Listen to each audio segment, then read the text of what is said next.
Dave, thank you so much. Such a pleasure having you here. Thank you for accepting my invitation to be on this podcast. Gaurav, thank you. What a privilege to join you and share some ideas and maybe learn together. Thank you very, very much. Can't wait to get into this conversation. I remember reading your book, The Why of Work, several years back. And least did I expect that one day I would get this honor to speak to you about this book and the several other books that you have written. So thank you.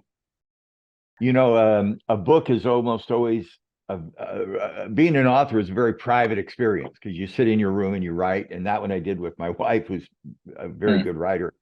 And generally, they're based on an experience that we want to explore. The experience in that book, and it's just a way to start because that may lead us into what we're doing. We were living in Montreal for 3 years doing service for a church. One day we had an opportunity as the president of a mission, a church mission, to visit with a family, and they were an immigrant family.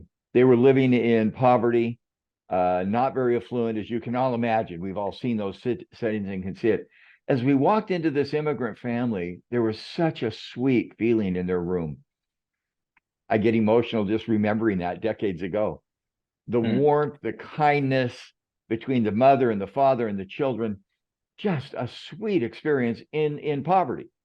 That night, we had dinner at one of the fanciest houses in Montreal. If you've ever been there, it's up on the hill. It had a butler, it had stage stuff. And we sat around with original art and fancy catered food.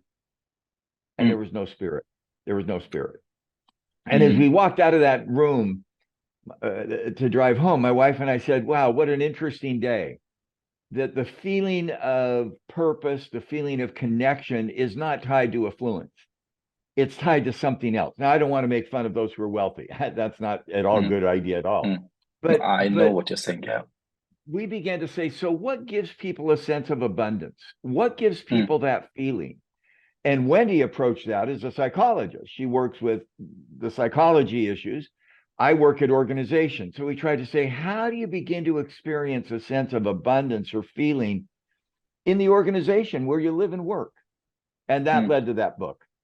Simple experience. I mean, I hope you can imagine that experience. I'm sure you've had the same thing where you have different things happen in the same day and you try to make sense of them. And then we spent about a year and a half trying to understand what was that about. Yeah. Anyway, long answer to your unasked question. Thank you. Yeah.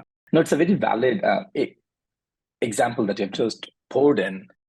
Reminds me, we were doing something for the partners of one of the big fours in India. And as a part of the program, what we did was we took them in different organizations. And one of the common questions that all these partners were asking, hey, why you do what you do? Why you do what you do? Why you do what you do? Now, interestingly, the way we chose different organizations was so that we can understand the kind of people who stay in New Delhi. So we visited one manufacturing company. We visited one IT company. We visited 2 NGOs. We visited one of the temples. Wow. Wow. What happened in the manufacturing is something different. What happened in technology companies is something different. But what stayed with me is when we visited 2 of the NGOs and when we asked the people who were working at the grassroots level, why you do what you do? And this lady, I still remember very vividly. She said, you know what? When I bring back these clothes, which people call waste, and when we bring these clothes to small villages and they just embrace those clothes, not because it's a matter of pride for them, but these clothes help them to protect themselves from cold winters. Nice. I said, wow. Nice. We visited another NGO, and in that NGO in Gurgaon, they take care of old age care people. And this gentleman who had the privilege of cremating over 5,000 dead bodies, he said, that's my life's purpose. And then we visited one of the temples where all of us had to sit down and we were served, and the cycle came together. So I know exactly what you're talking about. Yeah. I love the experience because even IT, manufacturing, temples, NGOs, there's some underlying principles there. And if we can identify what those are, we may be able to transfer those to another setting. And I think that's such a critical part of being an effective leader. There's a lot of words for that. We did that book about 10 or 15 years ago. We keep evolving our ideas. Today we'd evolve it. The same principle is there. How do you help people have a great experience at work? That's the topic people are looking at a lot today. And thank you for having the book. Go ahead. Now, two questions. Today One we is boil it down to four things. What do I, as a leader, as a coach, as a manager, at any level in the company, give my employees so they have a great experience at work? Our four things. I love simplicity. Be safe. I think we've learned that from the COVID crisis around the world. Physical safety, psychological safety, lack of toxicity. Got to be safe. That's a kind of table stake. Believe. Your example was so good. The woman who's making clothes. Believe. Have a meaning. Have a purpose. Even in IT, what's the purpose? Become, learn, grow, develop, and belong. Connect. Be part of a community. So we did the book Why of Work, and I'm proud of the book, but I think we've evolved it to say, if I'm a leader and I look at my employees, what is it, either by coaching, by setting goals, by working with them, I can give them? Be safe, believe, become, and belong.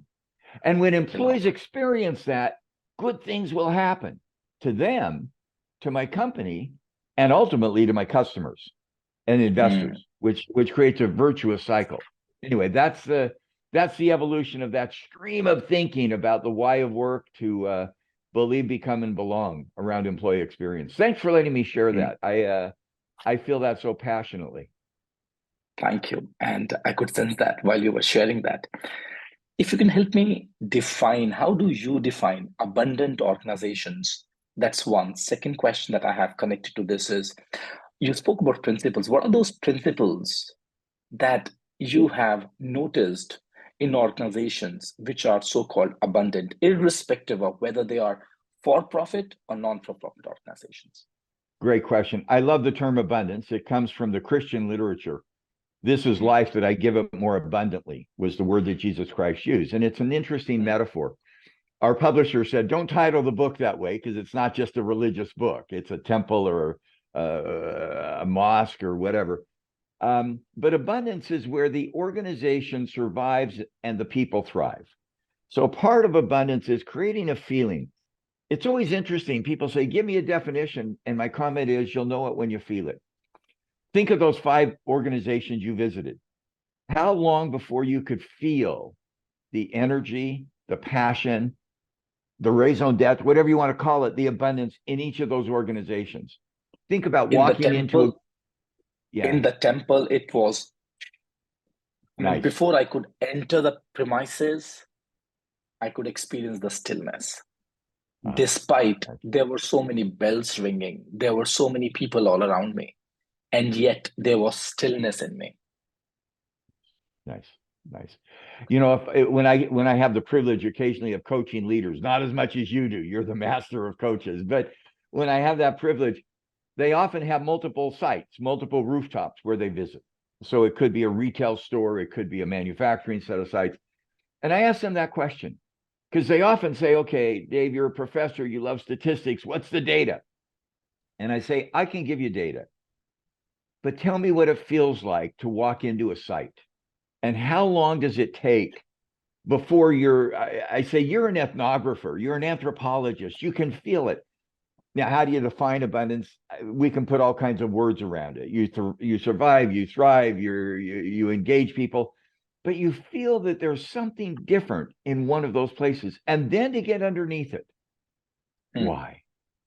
What is it that causes that? I'll give one quick example. And I'm trying to give leaders ideas and tips that they can use as they try to do this. I had the chance to visit a plant factory a few years ago with a team. I was an outside person, and we had the CEO, the plant manager, and a couple of other members of the organization. We did an hour and a half tour. You've all done it, kind of like the manufacturing. This happened to be a manufacturing plant. We went back into the room, and I was thinking, wow, that was pretty good. Everybody was dressed. They had collars on their shirts. They had the lean manufacturing flip charts with all the data. And one of the people I was with turned to the CEO and the plant manager and said, there's a problem in this plant. And whoa, what's going on? I didn't see it. Everybody was dressed. They were responsive. They answered questions. It was clean, as you can imagine, because it was a scheduled tour. And the manager said, what's going on? And the person who was so prescient looked at him and looked at the CEO and said, in the last 2 hours, not once did you or a member of your management team go off the tour and go engage with an employee.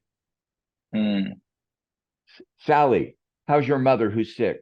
Joe, how's your son who's playing soccer? How's your spouse? How's the health going? Not once was there a personal interaction between you and your team who were on the tour and the people in the plant.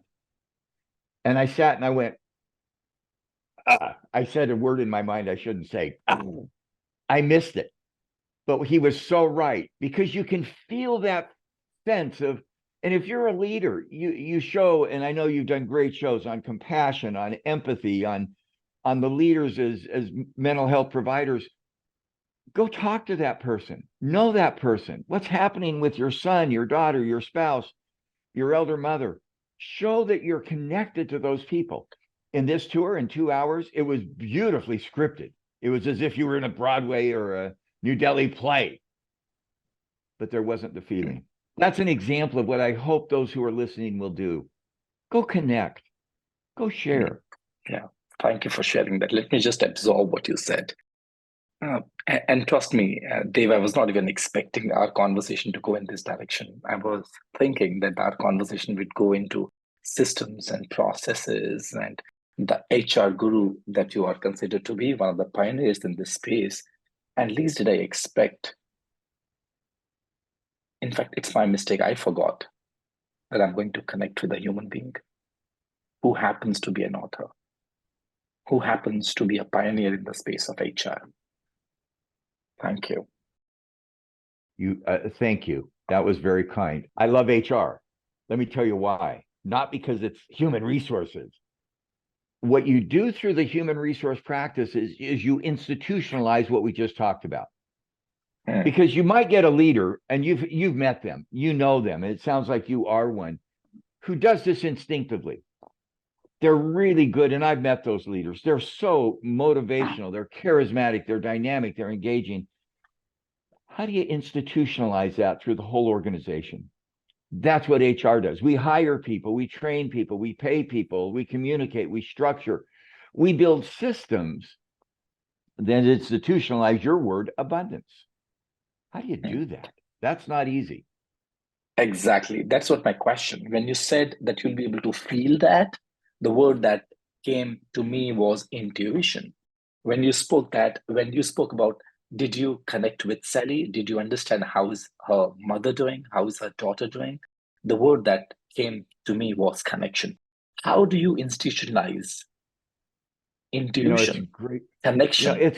It's so good. I think you identify the skills. So think of a leader who either by instinct or training talks to Sally, that she knows that that's something important. So then what do? You find out what that set of skills are. You define it. You operationalize it. You listen to your show, your 102 episodes. What are the skills that coaches should teach? Once you've identified those, whatever you want to call them, the buzzword today, skill-based organization, competence, I don't care what you call it. You use those skills to hire people. So when we bring someone in to be a leader, we got to have the technical skill, but we've also got to have that set of skills that create empathy and compassion and energy. You train it. You build it into your executive development programs. You incent it. Leaders who have those sets of skills and behaviors, they're going to have a better compensation package. They're going to have more opportunity to work. You build an organization that encourages those skills. You build an organization where leaders who have those skills have autonomy, and they're able to run that plant and make a difference, and you highlight it, you communicate it. What I've just done is giving you the HR systems: staffing, training, compensation, communication, org design. those systems, once you recognize what's necessary, will begin to transfer that from you to the rest of your leadership team. We've done quite a bit of writing on leadership, and the headline is Leaders Matter. We love individual leaders, and we love to do the exercise. Name a leader who you admire. What did she or he do? Leaders matter, but in an organization, leadership matters even more, because it's not just the iconic leader who may be at the top of the manufacturing plant or the company. It's the distributed leadership that exists all the way through the enterprise. And when we can use our HR systems, staffing, training, development, those systems, to build that right leadership, that's where I think we create, again, I love your term, we weren't able to title our book that, but it's where we create abundance. It's where we create organizations that embed meaning and purpose and belonging and belief. So thank you for letting me share that. Thank you. You know, let me just pick up something from this book. It's mentioned on page number 23, where you have spoken about leaders who focus on meaning, create an abundant response. Crisis can shock us into facing the questions we often sidestep. Now, the question is, who am I? What am I trying to accomplish? What really makes me happy? What do I believe? What is my purpose? What matters most?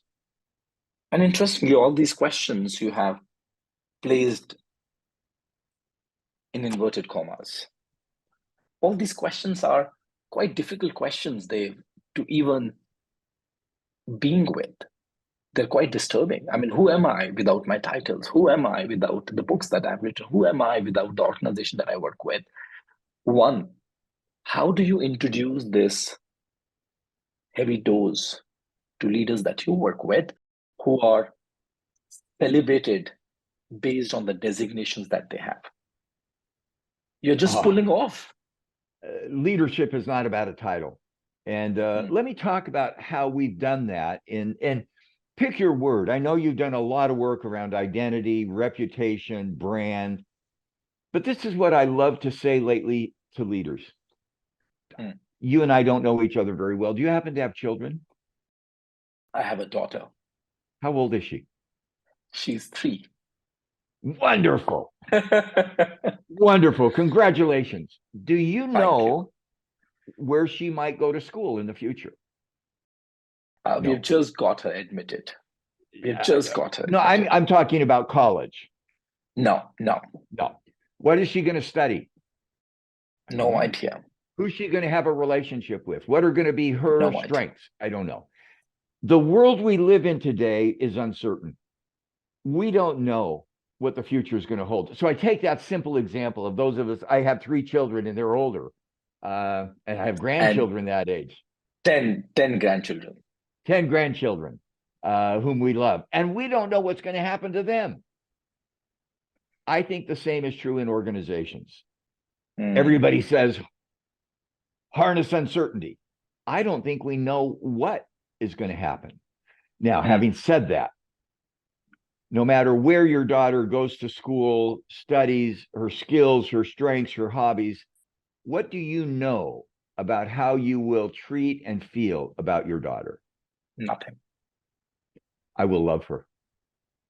Now I'm going to tell you the bad news. She's going to test that again and again and again. Our children test us. We will love them. I am certain about that. Now, why do I take that very personal example? Because I think many listening who have children would have the They'll be able to relate to that, of course. Yeah. Focus on the certainty in the midst of uncertainty. Let me say that again. In the midst of uncertainty, are we going to have recession? Are we going to have inflation? Are we going to be global? I don't know. Is technology going to change? I don't know how it's going to change. So to the leader, you don't know what's going to happen, but what are you certain about?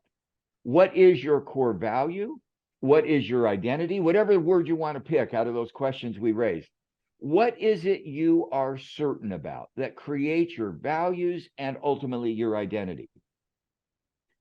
I've asked myself that question a lot. I love to ask it of others. And I may ask it of you in a minute. I'll give you a moment to think. I asked that to myself. Dave, In fact, a year ago, we were sitting here, and I'm obviously older. My wife and I were going, do we keep working? Do we not work? Do we do a book? Do we not do a book? We were struggling with uncertainty. And that's where it came to us in the place we're sitting right now. And we said, time out, quit chasing uncertainty. What do we know will happen in the next year, regardless? Well, how will we respond regardless? My answer is really simple. I am committed to learning. We're going to have inflation. I'm going to learn. We're going to have a recession. I'm going to learn. A crisis is a terrible thing to waste, kind of the illusion. And for me, number two, I want my learning to create value for someone else. I don't know what's going to happen. I don't know what the next talent agenda is, the next organizational agenda, the next technology revolution, but I'm going to learn and I'm going to try to do it to help others. So let me come to you. You did not expect this interview, and neither did I. This is so delightful for me. Yeah. I'm getting a feel for you and how lucky your beautiful daughter is. What are you certain about? You've done 100 episodes. You're a master coach. You've worked with some of the best companies in the world. You're partnered with incredible colleagues. If I were to ask you, what am I, Gaurav, certain about? No matter what happens, I know that It's such a beautiful question. Dave, one thing is for sure that I'm going to learn. Great. That's for sure. And another thought that I've been playing with these days for the last 1, 2, 3, 4, 5, 6 months is, what should I be preparing for? Life or death? If I'm preparing for life, I'll continue to hoard things for tomorrow. If I'm preparing for death, I'll continue to let go, learn and give, learn and give, operate from a space of abundance. Now, if I were coaching you, and I would love to have the privilege, and I'm doing it a little bit on a podcast, that's your identity. I, Gaurav, want to be known as a learner who gives to others. That's it. And now let me coach you back. Before the podcast, I said, what are the podcasts that have had impact? Of the 102 you mentioned, everyone you mentioned had a theme of caring, of nurturing, compassion, and of helping. kindness. Compassion. So of the 102 that you picked, you didn't pick the one that said, get your financial house in order. That wasn't where your identity went. So what I'm now doing is saying, here's a methodology to discover your identity. In the world of uncertainty, what am I certain about? And then validate it. Where do I focus my energy when it's an open-ended question? Pick 3 of the 102 podcasts. I love your identity. Now I'd love to go the next step. So having said that, and now you ask me how I do that with leaders as a coach, anticipate the future. What might happen in the next week, month, 3 months, 6 months, where your commitment to learning and caring would be played out? Can you begin to anticipate those settings where my identity, not mine, yours, gets played out? And that could be at home with your beautiful daughter and your family. It could be with your parents. It could be with siblings. It could be at work. It could be in a hobby. It could be anywhere. But now begin to get clear about your brand. So when I coach people, this is a session often for those who are coaches or leaders being coached, I try to draw a picture. In the middle is your brand. That's your identity. That's what you're known for. That's what you're certain about. Then I love to put around that the star, the stakeholders, your family, your hobbies, your team, your boss, headquarters. Who are the people you're going to interact with, and how in the next 3 to 6 months might those ideas get played out? That's the coaching image that I love to give. It's a meld of Marshall Goldsmith, who talks about behaviors, but I want the behaviors to be connected to the stakeholder. Marshall has been my mentor and coach for a long time. I adore Marshall. We have so many things in common. We went to the same university. We both travel too much. We're older and we love to help others. But that's my model. In the middle, if I were coach, if you're envisioning this as a coach or as a senior, an XO, middle of the constellation, the sun, if you will, what's my identity? Yeah. And then the stars are the planets. I'm just loving this conversation because at least I have not heard about branding yourself as a leader. from the perspective of the values and the purpose and the identity that you operate from. And on several episodes, I've spoken about who you are is how you coach. I've heard people saying how you lead is who you are. And right now, I'm listening exactly the same thing, because whatever identity that you're holding close to yourself is how you're going to show up, irrespective of crisis or no crisis. Be Absolutely. it Nice. my daughter, or I'm talking to any of the guests on my podcast, or the stakeholders that I deal with. I love it. In fact, I wish I had that on tape. That would be exactly the message. And then the agenda becomes, how do I make my identity valuable to someone else? Because the goal of leadership is not what you do, it's what someone gets from what you do. So one of the things I've been discovering, I'm working on this because I'm not always very good at it. I can be snarky.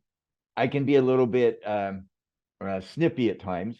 How do I help someone leave an interaction with me feeling better about themselves? So think of those stakeholders. When I interact with that person, how does my identity help them feel better about themselves? And that's what leadership is. It's not being in charge, it's helping them feel good. I could give some examples. This is stuff I've been working on as my commitment to learning.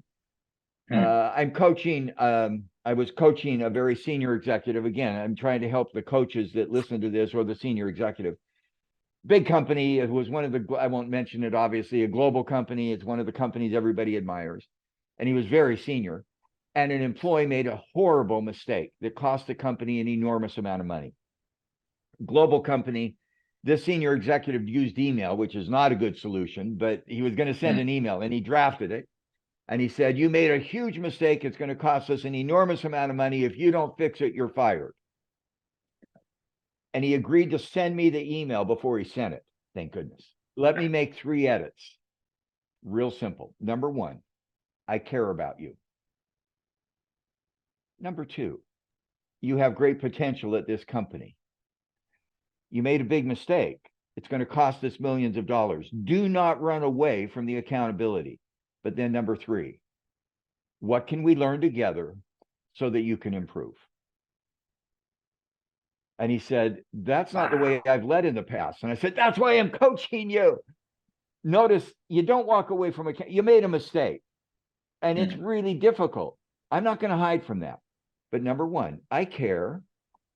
And I hope we can do this with almost every stakeholder. Number 2, you've got potential. You made a mistake. What do we learn? How do we get better? The agenda there, the theory, the mindset, that person leaves that interaction, either by email or in person, feeling a little better about themselves. I'm trying to do that. I fail sometimes. I'm on LinkedIn a lot. I hope your followers will follow me. Sometimes people say things I don't agree with. I have been working so hard the last year. Thank you for that comment. I appreciate your opinion. I don't necessarily agree with it, but here's what I'm learning from you. Thank you. That mindset is so difficult for leaders who are exos listening to do, and for coaches. Don't give them that's the direction anyway, that's what I've been trying to discover in the last year about leadership and coaching.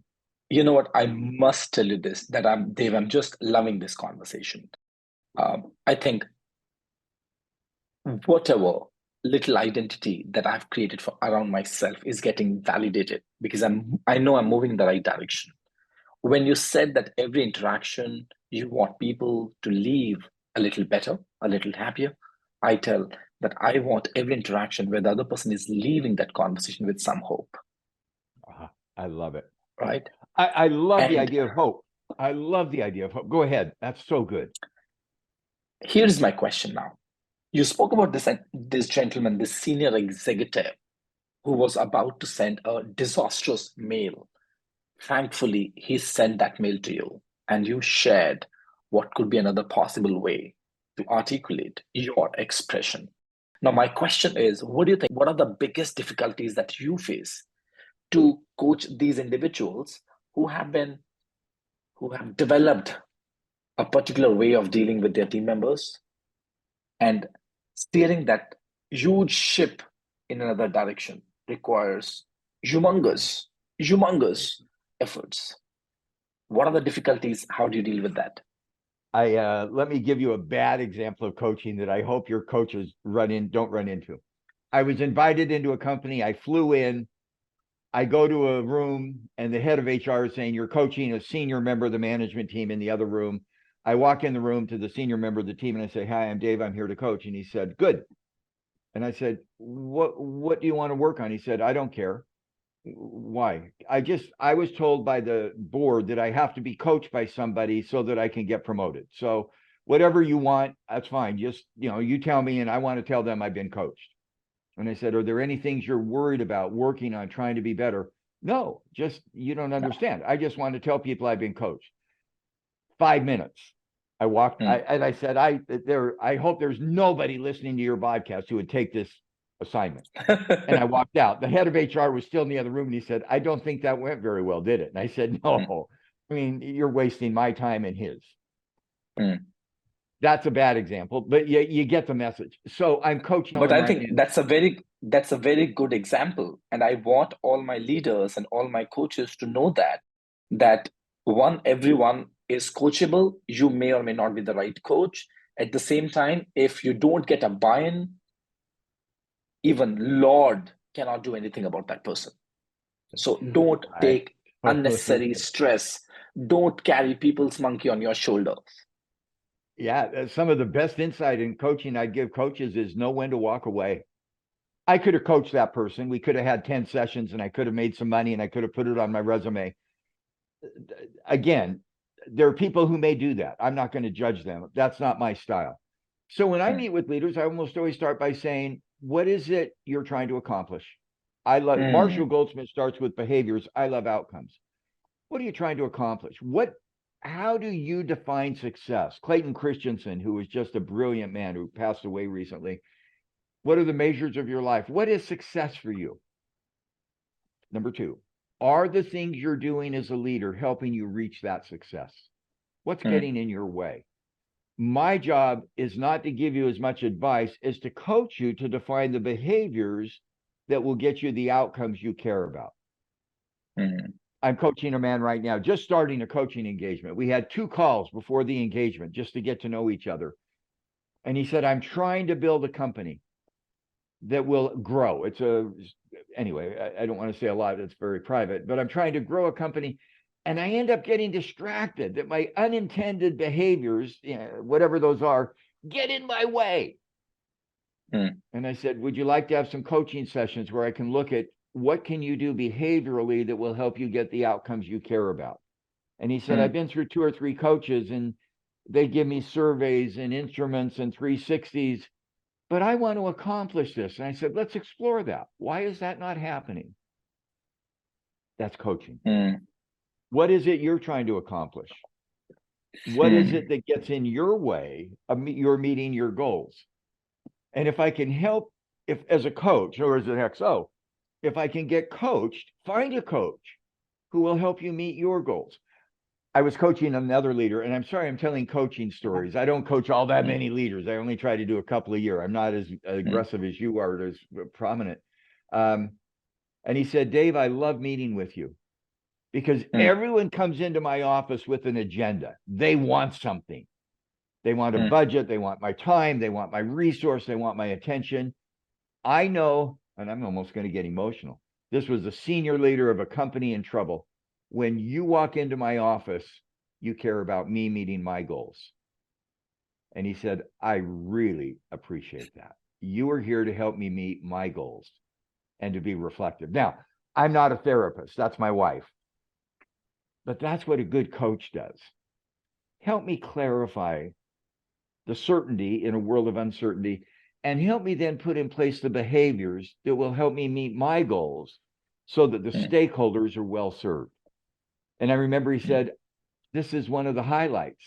And I said, I'm not charging enough. And he said, that was funny. You're charging too much. Anyway, that was a joke. But he said, I appreciate the coach who I know is there to help me meet my goals. Let's change the gears now. And by the way, I heard that you care for me. I heard that I know you are here for me when you entered that room to coach that individual, that is what I could hear. I care for your daughter, whom I'll never meet. Oh, thank you. I care Thank that you. you, as a father and a parent, will help that daughter realize her potential. And that gets into a set of personal beliefs that, again, Marty Seligman, who did the work on hope, and you mentioned hope. I love hope. Marty Seligman did the work on learned helplessness. Now he's doing the work on intentional hopefulness. And how do you create a world of hope? And so I hope that you and the family that surrounds her will be an ecosystem so that she can fulfill her dreams. Anyway, let's get off where we want to go. So much. Thank you. All your blessings. Yeah. Dave, when you work with leaders, what do you think are the major roadblocks in the way, primarily the CEOs of the organizations, they experience while dealing with their direct reports? What are the impediments that they experience that stop them to cascade down the why in their team members, to cascade down a sense of purpose in their direct reports? I love your question, and I take a little bit of an answer from people like Marshall Goldsmith, who are so good. I call it the liability of success. When somebody is a CEO, they are founder of a small medium enterprise, or CEO or business leader of a large group, they have been successful. Sometimes the things that got them there are not the things that will get them in the future. And they love to look at their success in the past as a predictor of the pathway for their future. I've got to help sometimes. I mean, this leader that I gave an example, who wrote the rather offensive email, he was successful. He was one of the leaders of a global 500 company. But what got you here won't get you there. That's Marshall Goldsmith's line, and I'll reinforce it. I love to sit with coaches, with leaders, and say, you've been successful. What's it going to take now? What are you going to have to change? And how do you overcome, I call it the liability of success. How are you going to overcome your history so that you can create your future? At a personal level, I teach. I'm a professor at the university. I teach a class every year, an executive course. My rule of thumb, just so that I'm very concrete, is 15 to 25% new material every year. And you say, that's not very much. I've been teaching for 30 years. That's not easy. And so when I put together my PowerPoint presentation, I look at it and I go, do I have about 20% new ideas this year? That's easy once in a while. And during COVID, it was pretty easy. How do you do hybrid work? How do you build skill-based organization? But now, what are you seeing that's coming? And how do I continually learn? I shared two things this year that I've learned about certainty and uncertainty, and people feeling better about themselves when they leave an interaction. I hope those that are listening to this are constantly in a learning mode about what's next. What's next? What's next? And to me, that's the challenge. And that's my rule of thumb. I'll tell you where I have a friend. I should stop there. I have a few friends. He's a professor of electrical engineering. You know some of these folks. They're brilliant. And I said to Rich, what percent of your PhD course in electrical engineering is new every fall? And he said 70%. The half-life of knowledge is about a year. I've got to have new stuff every year. And I said, I'm so glad I'm not in your field, because I can't learn that quickly. But I think we do have a half-life. I hope you're learning. And I hope we're all learning. And every year trying to find new words and metaphors and images that will inspire us and others. Thank you for letting me share that. Thank you, Dave, in fact, sharing with us your identity of a teacher. I read it somewhere. A good teacher is someone who does not only delivers content, who is content. The 20% shifts that you are bringing, the 20% shifts that you are bringing in your teachings, what shifts have you noticed in your being? When you take a pause, you say, hey, shucks, man, thank you, universe, for allowing me to go through that. You know, failure is an opportunity to learn. I've had a lot of failures. I try things, I experiment. And somebody told me the other day, Dave, you're the most resilient person ever. And my answer is because I'm trying. And I'm still trying. That experience that led to the why of work. I'll go back to that one. We did 3 years. We were invited, my wife and I, to be the leaders of a mission for a Christian church in Montreal. And I don't want to get into preaching a religion. That's not the agenda at all. I came back from that 3 years, and our children, I don't know if we didn't have grandchildren then, they looked at me and said, Dad, you've changed. You're nice. And I said, thank you. I hope to hold on to that. So for me personally, I think the idea of building value in others and compassion is something I've been working at. It doesn't come naturally. I know people probably like you, and maybe I know my wife and maybe your spouse and others. They're naturally nice. That's a learned thing. And I'm really trying. Calm down. Be nice. I mean, anyway, that's one. I'm opening my kimono a little bit and sharing, trying to really care about people. And I've tried to learn that. And in the last year, I've really tried to learn, how do I help people envision their future? Where do they want to go? What's meaningful to them? And then how do I help? I've been reading lately some religious works from different religious settings. The power of asking good questions. How can I ask questions that help people? And you've done that in this interview beautifully, that help people discover their identity, that help people discover where they want to go and how they get there. So those are some things I've been working on with myself. Thank you. I'll not be wrong in saying, Dave, this is definitely, till now, one of my favorite interviews. What's really fun is you said that 102 times, and I'm joking. Thank you. Not really. You may want to listen to any of the podcasts. I and I appreciate genuinely you. mean it. So if you were I am trained as a taxonomist. Nobody knows what that is or cares. What it is somebody who finds simplicity in complexity. I'm going to ask you a tough question. You've got 102 data points of interviews. What's one or two messages that jump out at you that you hope your listeners are beginning to assimilate? What jumps out at you? And I'll give you a second to think, or a few seconds to think. To me, that's the essence. Anybody who follows my work, I try to create classifications, simple types that allow us to make better decisions about leadership and the 5 skills of leaders, about the steps of HR.